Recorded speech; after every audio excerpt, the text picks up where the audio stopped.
모로코 북쪽과 스페인 남부 사이의 좁은 통로를 보세요. 이것을 지브롤터 해협이라고 합니다. 두 대륙 사이는 불과 13km밖에 떨어져 있지 않지만 수세기 동안 사람들이 이 두 지역을 연결한 것을 꿈꿔왔음에도 불구하고 어떤 이유에서인지 다리가 없습니다. 세계에는 물 위를 가로지르는 다리가 훨씬 더 먼 거리까지 뻗어 있는 곳도 있습니다. 예를 들어 루이지애나 주 뉴올린스 인근의 폰차트레인 코즈웨이 호수는 아프리카와 유럽을 잇는 가상의 다리 길이의 3배쯤 되는 38km에 달합니다. 이 다리는 물 위를 지나는 가장 긴 연속 다리로 기네스북에 등재되어 있습니다. 두 개의 평행 다리로 구성되어 있으며 뉴올린즈의 도시 지역과 퐁샤트랭 호수 북쪽의 작은 정착촌을 연결합니다. 9,000개의 콘크리트 말뚝이 물 위에 1,000개가 넘는 데크를 받치고 있습니다. 이 대규모 구조물은 20세기 중반에 지어졌어요. 공사 시작부터 완공까지 14개월밖에 걸리지 않았습니다.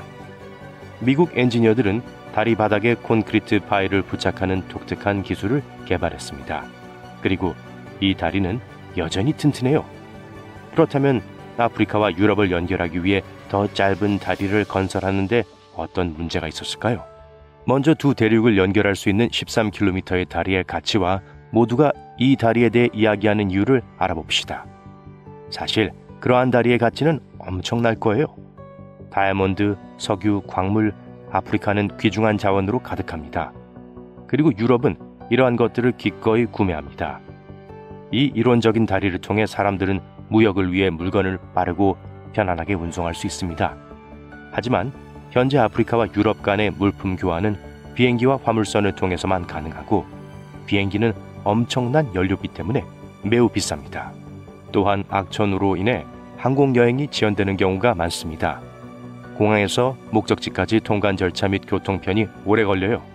선박도 문제가 될 수 있습니다. 두 대륙이 가장 가까운 지중해의 좁은 해역은 폭풍과 강한 해류로 인해 위험한 곳입니다. 다이아몬드 운송은 기상 조건에 따라 크게 좌우돼요. 이러한 다리의 두 번째 장점은 수만 개의 일자리를 창출할 수 있다는 점입니다. 유럽과 아프리카에서 온 사람들이 서로를 위해 호텔, 항구, 공원, 심지어 작은 마을을 건설할 겁니다. 두 대륙의 해안 지역은 새로운 경제 중심지가 될 거예요. 그리고 그 지역에 얼마나 많은 투자가 유치될지 상상해 보세요. 유럽과 아프리카가 그 어느 때보다 가까워질 겁니다. 스페인의 한 마을에서 모로코 북부의 사파리 공원으로 차를 몰고 가서 모로코 차를 마시고 아르간 오일을 사고 저녁에 집으로 돌아갈 수 있어요. 또는 고속 열차를 타고 아름다운 지중해를 가로질러 갈 수도 있습니다. 사람들은 이 다리 옆에 수백 개 레스토랑, 놀이공원, 쇼핑몰, 박물관을 개장할 겁니다. 하지만 안타깝게도 그런 다리를 건설하는 것은 불가능합니다. 적어도 현재로서는요. 그 이유를 지금 알려드릴게요. 가장 큰 문제는 강한 해류와 지진 활동으로 인한 지브롤터 해협 자체입니다. 며칠 안에 수중 지진으로 거대한 파도가 일어나 모든 선박이 물속에 잠길 수 있다면 어떻게 대규모 공사를 시작할 수 있을까요? 다리를 건설하더라도 끊임없이 방향을 바꾸는 빠른 물줄기는 전체 구조물을 흔들고 건설의 연결 부분을 찢을 수 있습니다. 지브롤터 해협을 가로지르는 다리는 지진 활동을 견딜 수 있는 강력하고 튼튼한 시스템을 갖춰야 합니다. 이러한 복잡한 구조를 만들려면 막대한 자원이 필요합니다. 두 대륙을 잇는 위험한 통로임에도 불구하고 이곳은 여전히 세계에서 가장 분주한 지점 중 하나입니다. 지중해와 대서양을 연결하는 지구상에서 유일한 곳이기 때문이죠. 매일 약 300척의 선박이 이 지역을 통과합니다. 상선뿐만 아니라 어선이나 관광선도 마찬가지예요. 고래가 물 밖으로 나오는 모습을 볼 수 있는 곳은 전 세계적으로 그리 많지 않습니다. 해류의 특성으로 인해 사람뿐만 아니라 해양생물도 종종 이 통로를 방문해요. 하지만 이에 대해서는 나중에 이야기하겠습니다. 또 다른 문제는 해협의 깊이입니다. 간단히 말해 물 위의 모든 다리는 긴 금속 말뚝 위에 지어집니다. 건축업자와 엔지니어는 해저의 말뚝을 박아 전체 공사를 위한 지지대로 사용합니다. 하지만 해저가 고르지 않기 때문에 이러한 말뚝을 충분히 단단하게 설치하는 것은 어려운 작업입니다.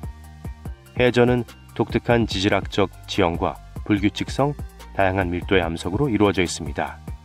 암초, 암석, 구덩이도 있습니다. 모든 해저는 말뚝을 설치하기 전에 광범위한 지질 조사가 필요합니다. 하지만 지브롤터 해협의 바닥은 거의 914m에 달하는 깊이 때문에 특히 어렵습니다. 전 세계에서 가장 깊은 해협 중 하나예요. 해협 바닥에서 수면까지 도달하려면 자유의 여신상 10개의 높이가 필요하다고 상상해 보세요. 다리 전체를 지탱하려면 어떤 종류의 말뚝을 사용해야 할까요? 대부분의 경우 하나의 파일은 하나의 큰 금속 막대로 연결된 여러 부분으로 구성되어야 합니다.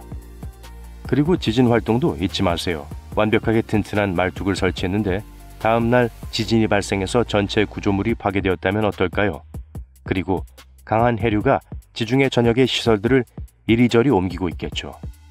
세 번째 문제는 해양 생물에 관한 것이기 때문에 가장 중요한 문제입니다. 지브롤터 해협은 염분 함량이 높습니다. 이 자연적인 요소는 물을 무겁게 만들어 깊은 지중해 분지의 바닥으로 내려가게 합니다. 그런 다음 이 바닷물은 해저의 차가운 물을 대서양으로 밀어 올립니다. 이러한 물의 밀도 변화와 빠른 해류는 바다의 소용돌이와 난기류를 만듭니다. 마치 찬물이 끓어오르는 가마솥처럼 많은 영양분을 수변 위로 끌어올리는 것과 같아요. 지브롤터 해협의 구덩이와 언덕은 다양한 물질과 햇빛으로 가득 차 있어 식물성 플랑크톤이 형성되기에 이상적인 조건을 갖추고 있습니다. 고래, 돌고래 및 기타 해양 생물이 이 진미를 좋아해요. 그래서 이곳에서는 약 7종의 고래와 돌고래를 볼 수 있어요. 글로벌 건설이 시작되면 식물성 플랑크톤은 어떻게 될까요? 이산화탄소, 세석, 수많은 먼지와 재, 떨어지는 건축 자재 등 이 모든 것이 환경을 심각하게 오염시킬 수 있습니다. 식물성 플랑크톤이 없다면 많은 물고기가 멸종할 거예요. 물고기가 없다면 수천 명의 어부들이 식량을 구하고 돈을 벌 수가 없을 겁니다. 다리가 건설되더라도 자동차와 기차는 계속해서 공기와 물을 오염시킬 거예요. 이 좁은 해협에서 섬세한 균형이 깨지면 더 큰 환경 재앙으로 이어질 수 있습니다. 돌고래와 고래가 다른 곳으로 먹이를 찾아 떠나면서 다른 해양 생물들의 자원을 빼앗을 수 있습니다. 도미노처럼 하나의 문제가 다른 문제로 이어질 수 있어요. 이 모든 게 다리 하나 때문이죠. 스페인 환경보호부는 자연의 섬세한 균형을 깨뜨리지 않기 위해 해협을 항해하는 모든 선박에 속도 제한을 도입했습니다. 20세기 초 한 프랑스 엔지니어가 교량 프로젝트를 제안했지만 너무 복잡하고 비용이 많이 든다는 이유로 거절당했습니다. 사람들은 또한 37km 길이의 터널을 개발하려고 시도했지만 이 프로젝트 역시 재정적, 기술적 어려움에 직면했어요. 하지만 우리는 여전히 지브롤터 해협을 가로지르는 다리를 꿈꾸고 있습니다. 아마도 미래에 더 멋진 기술이 개발되면 이 다리를 건설할 수 있을 거예요. 그런데 이 두 지역 사이에 항상 물이 있었던 것은 아닙니다. 먼 과거에는 두 대륙이 연결되어 있었어요. 지중해 전체는 공룡시대에 존재했던 테티스해 잔해입니다. 그러다가 아프리카와 인도판이 유라시아판과 충돌하면서 테티스해는 완전히 사라졌죠. 그 자리에 지중해와 바다를 분리하는 육교가 형성되었습니다. 약 600만 년 전 물이 공급되지 않자 바다는 말라버렸습니다. 하지만 다리가 무너지면서 메말랐던 웅덩이에 물이 채워지기 시작했어요. 수만 년 동안 좁은 판은 점점 더 낮아졌고 결국 지중해는 현재의 수위를 갖게 되었습니다. 북미에는 존재해서는 안 되는 강이 있습니다. 적어도 과학자들에 따르면 말이죠. 세상의 대부분의 보통 강은 하류에서 합류하여 내리막길을 따라 흐르다가 마침내 바다나 호수로 물을 흘려보냅니다. 하지만 캐나다의 에키마미쉬 강은 이러한 규칙을 따르지 않고 양방향으로 흐릅니다. 그 이름도 현지 방언인 크리로 양방향으로 흐르는 물이라는 뜻입니다. 에키마미쉬의 길이는 약 59km에 불과하지만 예전에는 허드슨베이에서 위니펙 호수까지 모피 상인들의 중요한 이동 경로였어요. 헤이즈강과 넬슨강 사이에 있습니다. 이 강은 이탄 습지 사이를 흐르기 때문에 수심이 얕고 어둡습니다. 비버 연못에 도착하면 상황이 흥미로워집니다. 이곳을 탐험한 사람들은 에키마미쉬가 중앙 비버 연못에서 시작하여 헤이즈강과 넬슨강으로 흐른다고 말합니다. 강이 거의 평평한 늪지대를 통과하기 때문에 물이 정확히 어디에서 갈라지는지 알기 어렵고 물살도 거의 눈에 띄지 않습니다. 다음 목록의 강은 남아메리카의 카시키아레로 수문학적으로 두 은하 사이의 웜홀과 같은 곳이에요. 이 운하는 대서양으로 흘러가는 오리노코강 상류와 아마존강의 가장 큰 좌안지류인 리오네그로 강을 연결하는 지구상에서 유일한 자연 운하입니다. 이러한 드문 종류의 분리를 분기라고 하며 하나의 강이 갈라져 물을 두 곳으로 보낼 때 발생해요. 오리노코 강은 실제로 물의 일부를 카시키아레 강으로 잃게 돼요. 거기서부터 물은 천천히 리오네그로 쪽으로 흘러내려갑니다. 우기에는 홍수가 더 많이 발생하고 해류가 강해지기 때문에 더 많은 양의 물이 우회합니다. 많은 지역사회에서 카시키아레는 단순한 강이 아니라 신성한 곳입니다. 그들은 조상의 영혼이 큰 강을 하나로 모으기 위해 만든 길이라고 여깁니다. 다른 이야기에서는 강력한 신들이 이 특별한 수로를 만들기 위해 땅을 형성했다고도 해요.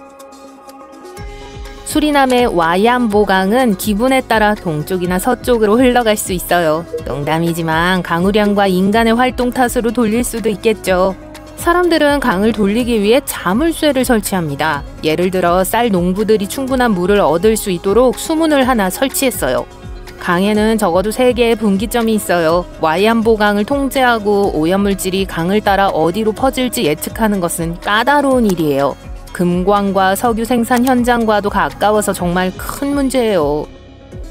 두 바다의 물을 한 번에 마시고 싶으셨다면 와이오밍의 노스투 오션 크릭을 추천합니다. 이 강은 티턴 산맥의 높은 곳에서 시작하여 나중에 두 갈래로 갈라져요. 퍼시픽 크릭은 더 큰 스네이크 강과 합류하여 컬럼비아 강과 합쳐지고 마침내 태평양에 도달합니다. 애틀랜틱 크릭은 동쪽으로 향하여 옐로스톤 강, 미주리 강, 미시시피 강으로 흘러 결국 멕시코만으로 흘러들어가요. 지도에서 두 강의 유역을 연결하면 오리건과 루이지애나 사이에 하나의 파란색 선이 표시돼요. 두 대양 사이의 북서 항로를 찾던 탐험가들은 이 개울을 이용할 수 있을 것이라고는 상상도 못했을 거예요. 아주 작은 배만 있으면 됐을 테니까요. 일부 과학자들은 커스로트 송어가 사람들보다 훨씬 전에 이 항로를 알고 있었다고 믿습니다. 그들은 이 개울을 이용해 스네이크 강에서 옐로스톤 강으로 이동했을 가능성이 높습니다. 우리 목록의 다음 스타는 강력한 미시시피를 이어받을 수 있습니다. 약 12,000년 전 미시시피 강은 홍강 유역을 향해 표류하기 시작했습니다. 미시시피는 원래의 경로를 고수했고 옛 홍강의 물은 현재 우리가 아차팔라야 강이라고 부르는 강이 됐어요. 예전에는 약 48km에 걸쳐 통나무로 막혀 있어 항해하기에 적합하지 않았습니다. 19세기 중반에 유럽 정착민들이 통나무를 치웠어요. 하지만 물의 흐름이 너무 많이 바뀌어 미시시피강 하류를 엉망으로 만들 수 있었습니다. 그래서 사람들은 강 사이의 물 흐름을 제어하기 위해 분기점에 특별한 구조물을 만들었습니다. 때때로 미시시피 강물의 최대 절반이 아차팔라야로 흘러내릴 수 있어요. 위성사진에서도 이 엄청난 양의 물을 확인할 수 있어요. 디지털 고도 지도와 컴퓨터 모델도 강이 어떻게 갈라지는지 정확하게 보여줍니다. 이러한 제어 시스템이 없었다면 아차팔라야 강이 미시시피 강의 물을 대부분 훔쳐갔을 거예요. 뉴올리언스는 담수의 주요 공급원을 잃을 수 있고 미시시피 강을 따라 운송하는 선박은 큰 타격을 입게 될 겁니다. 아르헨티나 남부에 있는 아로요 파르티도는 스페인어로 갈라진 개울이라는 뜻으로 한 번에 2개의 바다로 물을 운반합니다. 안데스 산맥의 높은 곳에서 시작하여 나무로 뒤덮인 가파른 숲을 가로지릅니다. 협곡에서 나오면 더 넓은 지역으로 들어가고 큰 바위 노두가 개울 한가운데 자리 잡고 2개로 나뉘게 됩니다. 개울의 한쪽인 왼쪽은 남쪽으로 향하고 결국 대서양에 도달합니다. 다른 쪽은 북쪽으로 돌아 태평양으로 흘러들어가요. 분기점이 평평한 저지대가 아니라 산 중턱에서 발생하기 때문에 매우 독특해요. 마치 2개의 산봉우리 사이가 갈라지는 것과 비슷하죠. 하지만 대부분의 지도에서는 아로요 파르티도에 대한 정보를 찾기 어려워요. 그 이유는 부분적으로는 1800년대 후반까지 이 지역이 지도화가 잘 되지 않았기 때문이고 또 부분적으로는 하천이 작고 일반적으로 모든 관심을 끄는 큰 강과 호수로 둘러싸여 있기 때문이에요. 그리고 이 하천에 대한 공공 물 흐름 모델도 아직 없습니다. 하지만 사람들은 항공 이미지와 등산객과 여행객이 찍은 사진을 통해 하천이 갈라진 것을 확인했습니다. 또한 디지털 표고 모델을 통해 물이 갈라질 것으로 예상되는 지점에 물을 부으면 자연스럽게 양방향으로 흐른다는 걸 확인할 수 있었습니다.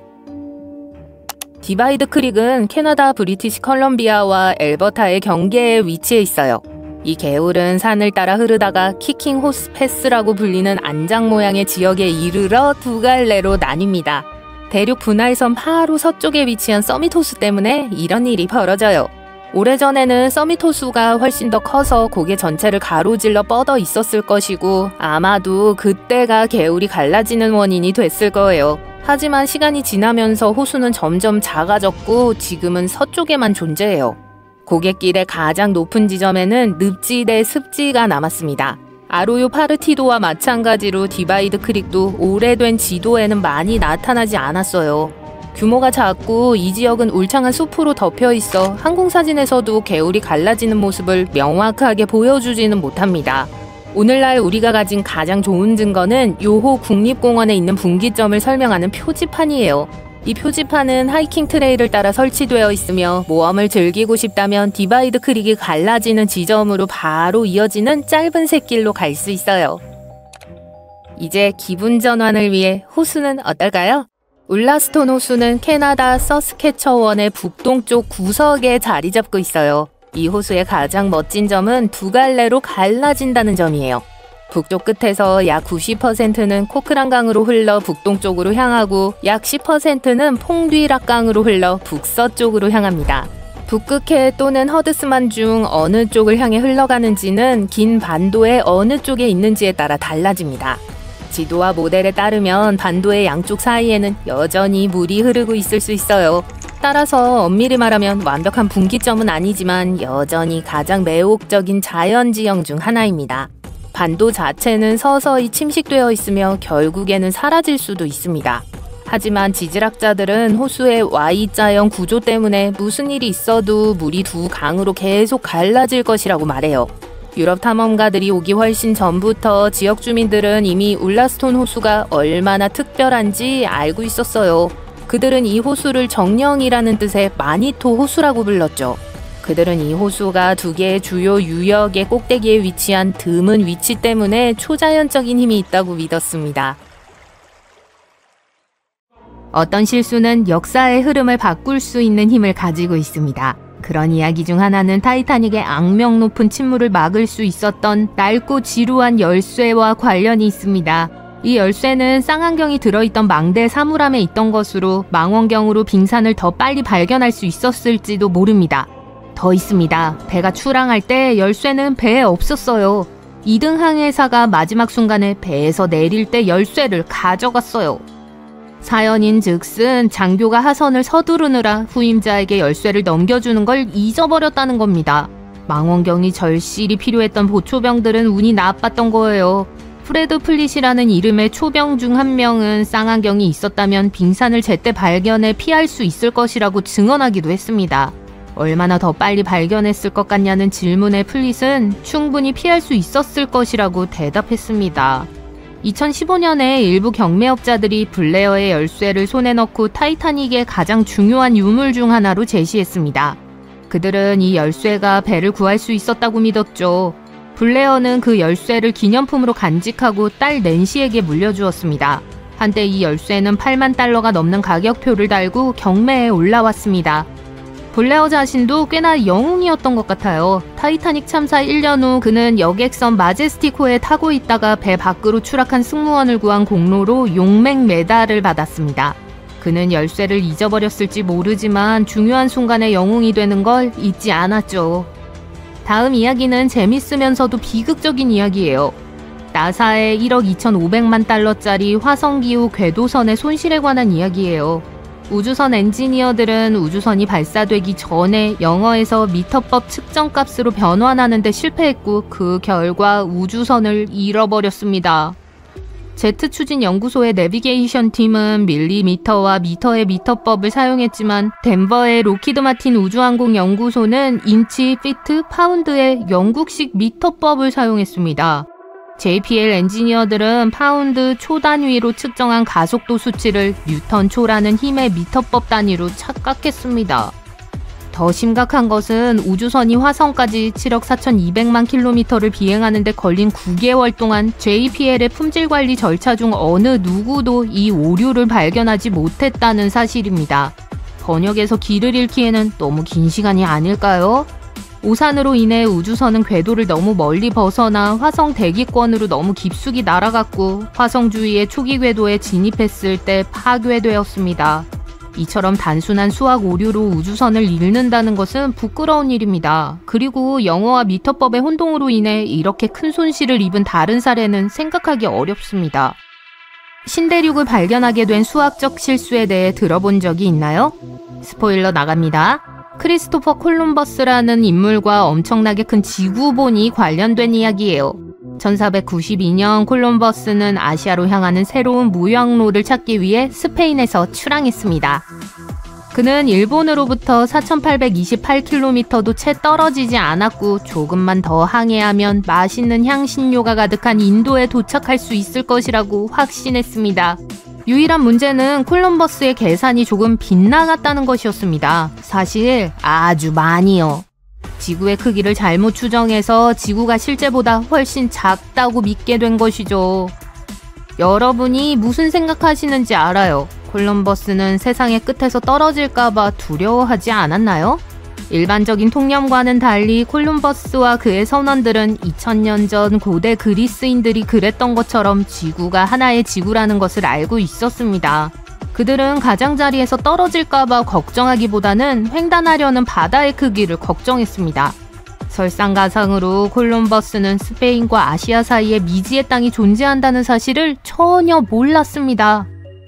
몇 주 동안 바다를 떠돌던 콜럼버스는 마침내 카리브해에 도착했습니다. 그는 자신이 아시아의 외곽에 상륙했다고 믿었고 섬의 이름을 서인도 제도라고 지었습니다. 그는 계속해서 카리브해와 남미 북부 해안을 탐험했습니다. 하지만 여기서부터 정말 흥미로운 이야기가 시작됩니다. 콜럼버스는 마지막 날까지 자신이 아시아에 도착했다고 주장했지만 아메리고 베스푸치라는 이탈리아 탐험가는 남아메리카 동부 해안에서 브라질까지 지도를 만들어 콜럼버스가 실제로 완전히 새로운 세계를 발견했음을 결정적으로 증명했습니다. 독일의 한 지도 제작자는 아메리고의 지도를 보고 그의 이름을 따서 새로운 대륙에 아메리카라는 이름을 붙였습니다. 당시 그의 지도는 큰 인기를 끌었기 때문에 그 이름은 계속 사용되었습니다. 알렉산더 플레밍이라는 한 남자가 우연히 역사상 가장 중요한 의학 발견 중 하나를 이뤄냈어요. 플레밍은 통제할 수 없는 감염으로 많은 사람이 죽어가는 것을 목격했습니다. 이를 막기 위해 소독제가 사용되었지만 득보다 실이 더 많은 경우가 많았죠. 1922년 플레밍은 감기에 걸렸을 때 콧물 일부를 페트리 접시에 옮겨 어수선한 책상 위에 그대로 두었습니다. 몇 주 후 마침내 그것을 조사했을 때 그는 효소에 항균성이 있다는 것을 발견했습니다. 1928년 플레밍은 열린 창문 옆에 뚜껑을 덮지 않은 페트리 접시를 두고 왔다가 우연히 세상을 바꿀 발견을 하게 됩니다. 그 접시는 곰팡이 포자로 오염되어 있었습니다. 현미경으로 포자를 관찰한 플레밍은 곰팡이 포자 주변의 박테리아가 죽어가는 것을 발견했습니다. 그는 곰팡이를 분리해냈고 이 곰팡이가 질병을 일으키는 수많은 것들에 효과가 있다는 것을 발견했습니다. 그렇게 페니실린이 발견되었습니다. 플레밍 자신은 페니실린은 내가 발견한 게 아니에요. 자연이 그랬죠. 나는 우연히 발견했을 뿐입니다. 라고 했듯 정말 운이 좋았어요. 1520년대 초 미국 동부해안은 풀리기만을 기다리는 커다란 미스테리였어요. 스페인은 플로리다를, 영국과 포르투갈은 뉴펀들랜드를 발견했지만 그 사이의 지역은 지도상의 빈 공간과 같았어요. 프랑스는 조치를 취하기로 결정하고 이 지역을 탐험하기 위해 탐험대를 파견했습니다. 탐험대를 이끌 인물로 조반니 다 베라자노라는 사람을 선택했습니다. 이 탐험을 위해 그는 4척의 배를 얻었습니다. 안타깝게도 그중 2척은 난파되었고 3번째 배는 스페인 해안에서 다른 사업을 하다가 귀국했습니다. 기함인 라 도핀만이 베라자노와 50명의 승무원과 함께 대서양을 건넜죠. 베라자노는 마데이라에서 출항해서 케이프 피어에 상륙했습니다. 거기서부터 남쪽으로 항해했지만 스페인인과 마주치는 것이 두려워 찰스턴 북쪽 어딘가로 돌아왔어요. 그는 원래 상륙 지점에서 멀지 않은 곳에 정박했지만 다른 탐험가들과 달리 바다에 닻을 내리는 것을 선호했습니다. 그는 배를 해안으로 보냈고 원주민들을 만났습니다. 그들은 동물 가죽으로 몸을 가리고 새 깃털로 만든 화환을 쓰고 있었다고 해요. 해안을 따라 항해하던 베라자노는 노스캐롤라이나의 아우터뱅크스에 도착했습니다. 그는 자신이 발견한 바다가 태평양이라고 생각했어요. 하지만 실제로 그가 발견한 곳은 팜리코 사운드였어요. 그는 북미가 길고 매우 좁은 땅이라고 생각했습니다. 이 실수로 인해 지도 제작자들은 북미를 거의 완전히 둘로 나뉜 것으로 표시했습니다. 계속 항해한 베라자노는 노스캐롤라이나주 키티호크에 있는 아카디아라는 아름다운 곳에 도착했습니다. 더 북쪽으로 항해한 그는 뉴저지까지 해안에서 꽤 멀리 떨어져 있었기 때문에 체서피크만과 델라웨어만의 입구를 놓쳤습니다. 그리고 모두가 기다리던 순간이 찾아왔습니다. 베라자노는 뉴욕 항구를 발견하고 나로우즈에 정박했습니다. 나중에 그의 이름을 딴 베라자노 나로우스 다리가 이 해협을 가로지르고 있습니다.